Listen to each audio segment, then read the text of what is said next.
Shalom Ubracha, nous poursuivons avec la deuxième Mishnah du troisième Pérek.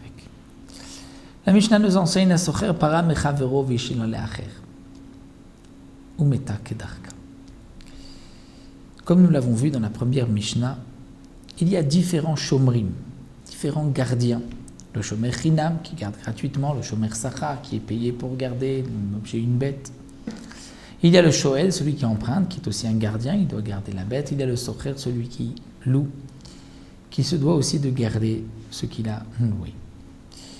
Les responsabilités, comme nous l'avons vu, ne sont pas les mêmes pour le socher, pour le shoel, le shomer chinam. Quel va être le din d'un socher, c'est-à-dire d'un homme qui a loué para une bête mechavero de son prochain. Vishila leacher. Et ensuite, il l'a prêté à quelqu'un d'autre. Prenons le cas de Réhouven, qui emprunte la bête de Shimon. Donc là, il ne l'a pas emprunté, il a loué la bête de Shimon. Donc il a payé à Shimon pour prendre la bête. Vishila leacher, et Réhouven a ensuite prêté cette bête à Lévi. Réhouven, Shimon, Lévi. Regardez les 12 Shvatim.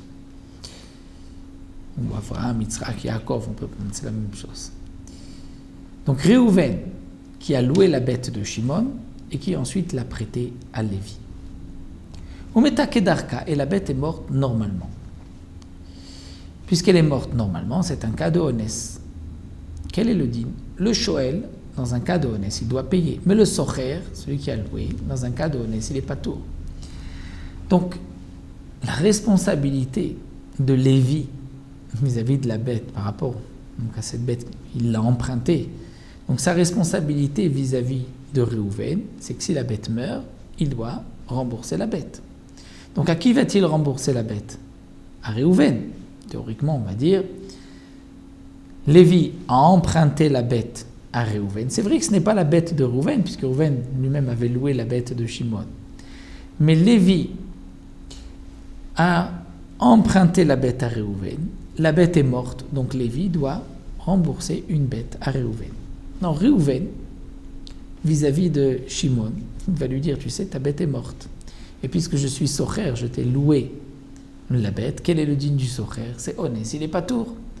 Donc Réhouven n'a pas besoin de payer la bête à Shimon. Donc dans ce cas-là, Réhouven récupère le prix de la bête des mains de Lévi. Que va-t-il faire? Donc Ishava socher, le socher c'est Réhouven, va jurer chez Meta Kedarka, il va jurer à Shimon que la bête est morte normalement. Va Shoel, le Shoel, Lévi qui a emprunté de Réhouven, Yishalem la socher, va payer à Réhouven. Donc Réhouven a gagné, grâce à la bête de Shimon, a gagné une bête. Et Shimon a tout perdu. Amar Rabbi Yossé n'est pas d'accord. Rabbi Yossé dit Ketzad Allah ose srora veparato shel chavero. Comment peut-on accepter que Réhouven fasse srora, c'est-à-dire du commerce, un bénéfice sur la bête de Shimon? Et la tarzor para la balim. Puisque Lévi doit payer, il doit payer, mais pas à Réhouven, il payera à Shimon. Et Shimon récupérera le prix de sa bête.